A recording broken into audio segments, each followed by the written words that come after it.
Om Swastiastu, Assalamualaikum warahmatullahi wabarakatuh.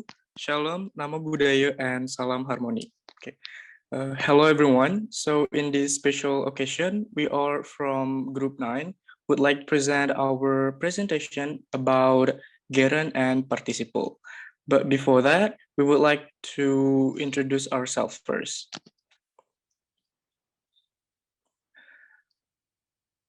Okay, so my name is Ricky Santredi with student ID 221-202-1152 and my friends. My name is Gatot Aida Puspadi with student ID 221-202-1093. Okay, so without any further ado, let's move to our presentation. Okay, so in this presentation, we have 7 contents that we would like to talk about. So the first is definition of gerunds. The second is gerunds structures. Third is gerunds position in a sentence. Fourth, definition of participle. Fifth, participle structures. Sixth, participle position in a sentence. Seventh, differences between gerund and participle. And the last, we have quiz. So the first material about definition of gerunds will be given by my friend Puspa. Puspa, the time is yours. All right, thank you, moderator, for the time that has been given to me. So today, I'm going to present about gerund. So the first is, what is gerund? Gerund is the ing form of a verb used as a noun in a sentence. So gerund structures. So the first is form gerunds. In a first structure, we use the base form plus ing. For example, I enjoy learning English. So learning is a gerund in the sentence. So the second structure is to form negative gerunds. We use not plus ing. The example of the structure is not speaking English well is my biggest problem in this country. So not speaking is a gerund, is a negative gerund. Gerunds positions in a sentence. So gerunds positions, we have 3 positions in gerunds in a sentence. So the first is gerunds used as a subject of the sentence. Second, gerund used as an object.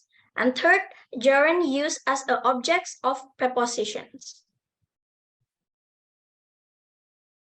So the first position is gerund used as a subject of the sentence. For example, smoking is a bad habit. So smoking is a gerund as a subject in the sentence. The second example is swimming is a bad sport. So swimming is a gerund. Swimming is a subject gerund in this sentence. And second position is gerund used as an object. For example, they do not appreciate my singing. So singing is a gerund used as an object in that sentence. And the third position is gerund used as object of prepositions. For example, he's excited about playing tennis. So playing is a gerund as an object in the sentence.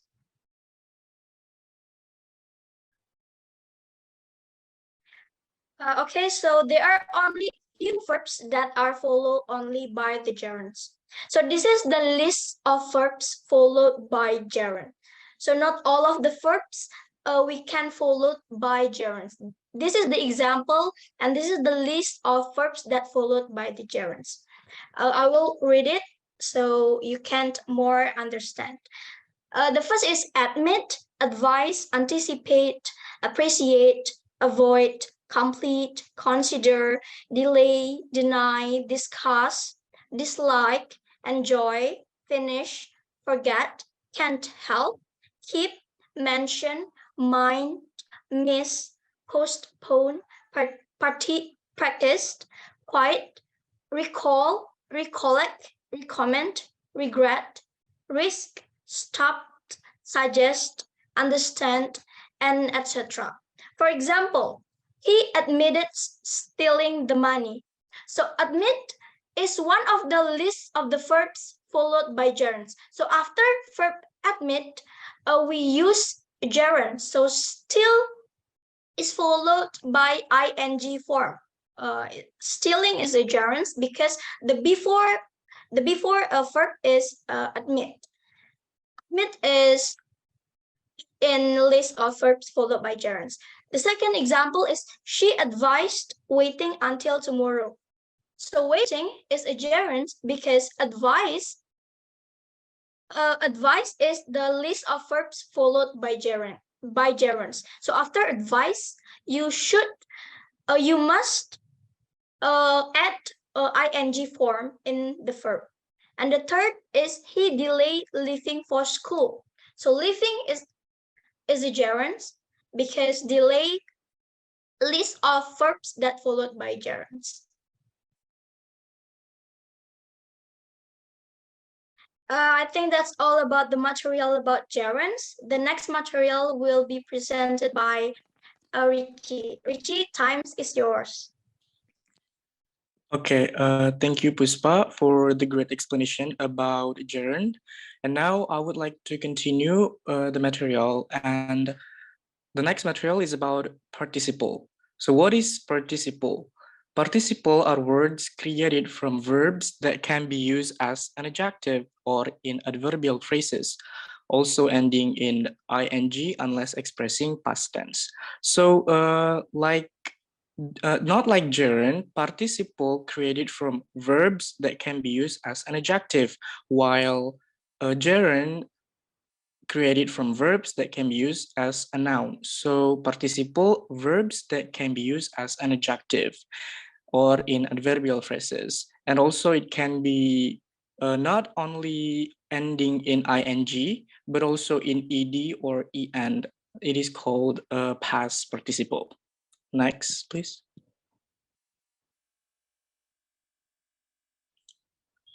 Okay, next is the structure of participle.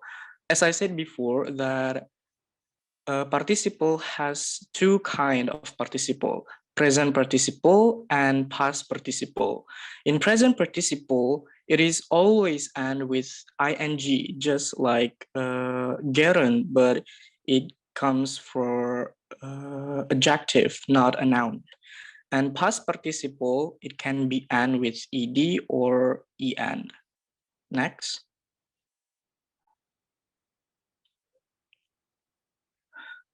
Okay, next is participle position in a sentence.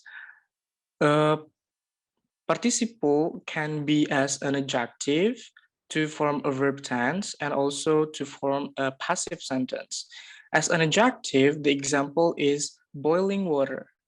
Boiling here is an adjective. We add an ing in the back of boiled, so it became an adjective.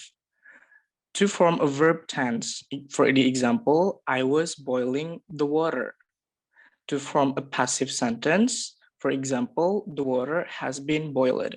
So boiled here is a participle, but in form of a past participle. So it ends with ed. Next.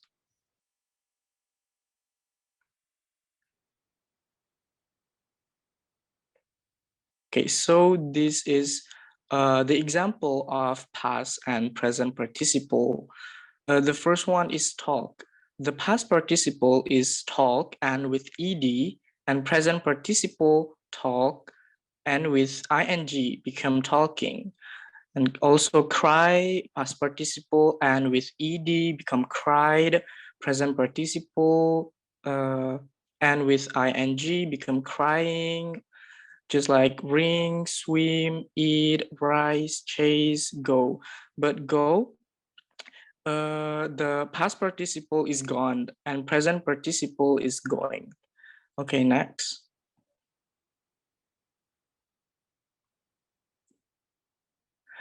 So next is the differences between gerund and participle. So what is the differences between gerund and participle, since Gerunds also end with ing and participle also end with ing.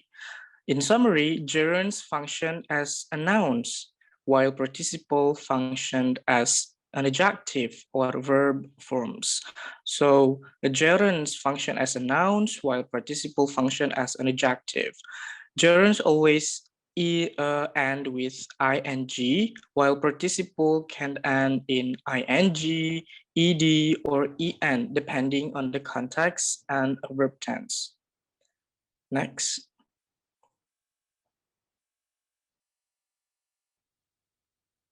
Okay, that's all about our material today about verb and gerund and participle. And now we would like to invite you to our quiz that we provided. Please join our quiz.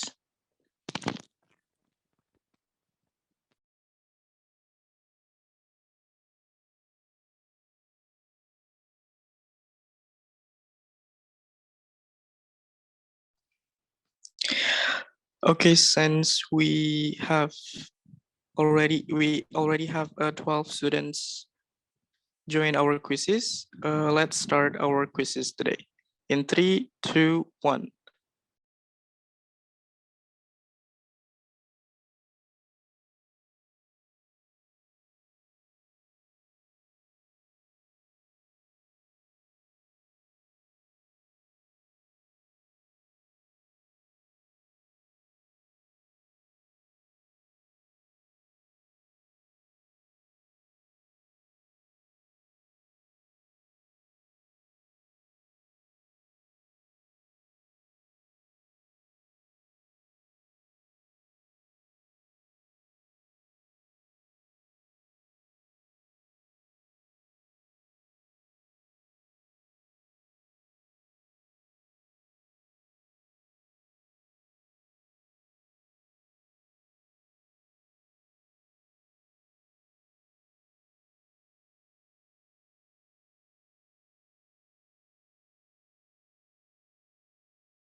Okay, congratulations for Yesaya Yuda Klose as the first place and Safita as the second place and Dwi Apsari for the third place. Give applause to our